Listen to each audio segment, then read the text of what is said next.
Mû par la volonté de sauver la nation en danger et de restaurer la dignité du Congolais, la République démocratique du Congo en tant qu'État, animé par la volonté du vivre ensemble, de l'unité et de la cohésion nationale, et d'en finir définitivement avec l'insécurité généralisée, les tueries et les massacres massifs des populations, ainsi que les idéologies génocidaires véhiculées par les forces négatives alliées au régime de Kinshasa, avec comme conséquence des déplacés congolais, des réfugiés, principalement dans la partie orientale du pays.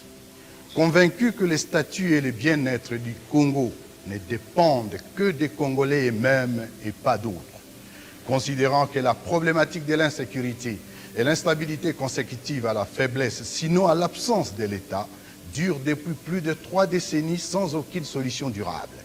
Considérant les déficits de gouvernance des institutions nationales et leur incapacité à restaurer l'autorité de l'État sur l'ensemble du territoire national et rassurer nos populations, entendu qu'il est malheureusement établi que le régime actuel de Kinshasa a instauré plutôt en mode de gouvernance des antivaleurs telles que la corruption, le détournement des deniers publics, la spoliation des biens publics et privés, le tribalisme, la discrimination, les mensonges, la chasse à l'homme, l'instrumentalisation des institutions et de la justice et des services d'État, la manipulation tribalisée de la justice, les arrestations arbitraires, les assassinats, les crimes économiques, la glottophobie et l'exclusion ainsi que la division et l'appauvrissement de la population.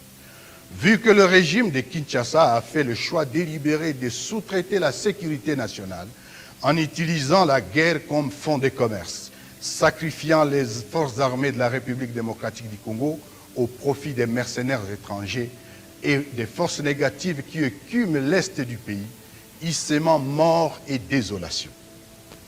Étant donné que le gouvernement de la RDC viole délibérément la Constitution, les lois de la République et tous les traités internationaux conclus par notre pays, étant tous témoins de la confiscation du processus électoral en cours par le même régime à tous les niveaux et sa décision d'opérer un coup d'État électoral, nous basons sur l'article 64 de la Constitution de la République démocratique du Congo.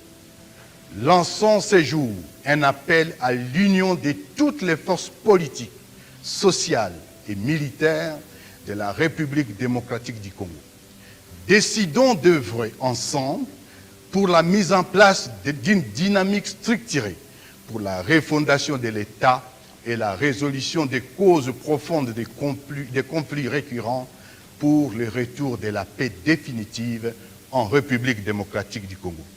Notre plateforme est dénommée Alliance Fleuve Congo, AFC en sigle. Notre appel s'adresse précisément aux groupes et sensibilités ci-après. Les partis politiques, les plateformes de la société civile, les forces de résistance et d'autodéfense populaire, les forces armées de la République démocratique du Congo, FARDC, les leaders communautaires et de la diaspora. Tous les patriotes partageant cette urgence de changement sont invités à nous rejoindre sans délai pour sauver notre pays et y instaurer une gouvernance cohésive dans l'unité et la paix. La refondation d'un État qui assure ses responsabilités régaliennes, fondées sur la loi et qui assure la sécurité de tous. Mesdames et messieurs, je vous remercie. Nous sommes à Nairobi et c'est vendredi 15 décembre 2023. Les composantes ayant rejoint l'appel à ces jours sont nombreuses. La composante mouvement politico-militaire. Les groupes armés partent de l'Ituri, en passant par le Nord Kivu, le Sud Kivu, le Maniema, la province orientale en général et jusqu'au niveau du Katanga. Bien entendu, à part les groupes armés qui sont déjà avec nous, nous comptons en ces jours autour des 17 partis politiques et 3 regroupements politiques dont on tait les noms pour des raisons que vous connaissez. Au-delà de ça, nous avons plusieurs plateformes de la société civile qui s'annoncent à nous et plus de 267 personnalités politiques déjà ensemble, bien entendu, avec nous.